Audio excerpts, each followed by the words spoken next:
Jabaan Rabbi qofaa isa gargaarsaaf shariika irraa kophatti offoohe jabaa jabeenyi isaa hundarratti moo'e akka makluuqatti humni isaa laafatu waan fedhe dalagu sayyaman gaafatu mootiin dhugaa isa kasamii kadachii hunda fedha isaatiin kaaya asiifachi tahii isaatiin kawanni hundi taatu waan fedhe dalaguun isatti ulfaatu fedhu tahii qofaan taasisa hunda dafee yaa jabaa dachii balloo hodha malee afe ta inni uumuu fedhu sarkaan faallatu akka fedhetti uumuuf wahirraan laallatu mirga oofuu fedhis yookaan immoo bitaa itti hin ulfaatu hundisaaf walqixa akka fedhe kalaqee jasada uwwisaa hanganan jedhamu jabeenyiif quwwisaa jabeenya isaatiin lubbuu itti horee dhagaa godha qocaa akka ofii fedhetti bareechee si boca fedhu miila afuriin oofaa yookaan immoo lamee jabeenya fujiinsaa hin dhumu himamee taanumaatu taan daran yaadan yoo lakkaahee uumama isaa keessatti gorsa duunuuf kaahee kadachii kasamii ajaja isaatiin sossoo'aa deemii isaatiin jawween miila malee loo'a jabeenya isaa laalteemee atuun fakkirtu khillee duutuu keessaa baasa ilmoo jirtu waan fedhe hojjechuun ittiin taatu gaara yoo fedhe si shuume yoo fedhe si shaara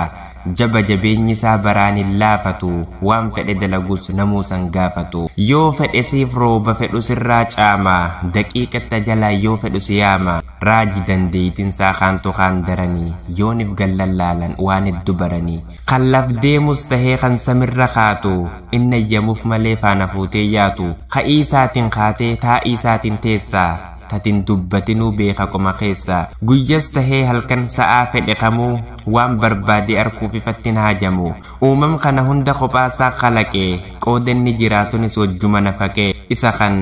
mataa adda qabee kar fedhe laalchisu rizqii tokkoof qoodi kabirin nyaachisu uumamni kamuu wanta isaan tahin yoo irratti olole hin arkatu tasaan qaddaramii yoo hangam bolole yaadan alanfatus ilkeedhan hororee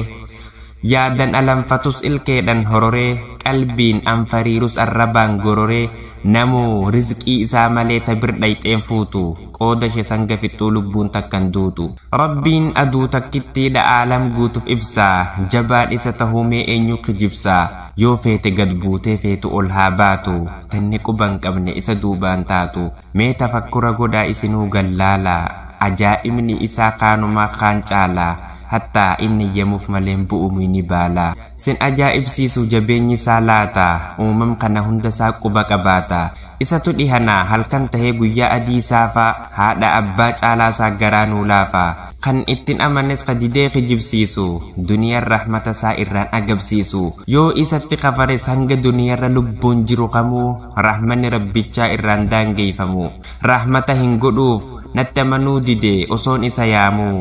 jedhee muslimtoota roobee kaafirarraan caamu hikmaan rabbii keenyaa kaantu kaan daranii yoonif gallallaalan waan heddu baranii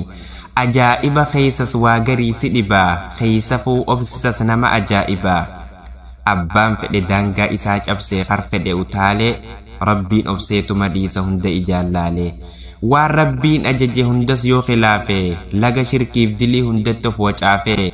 zulmiinis dachi yoo balleeyse kar fedhe burraaqee obseetuma dhiisa aakiratti kennaaf waan inni carraaqe laalaa obsa rabbii hanga inni gahu ka daqiiqaa takkatti balleeysuu dandahu obsa isaan malu obseetuma laalaa ka daqiiqaa takkatti naquu dandahu awwaalaa hikmaan rabbii keenyaa ajaa'iba callaa yoonif gallallaalee qalbii baafnee dallaa waan hunda keessatti jenna subhaanallah.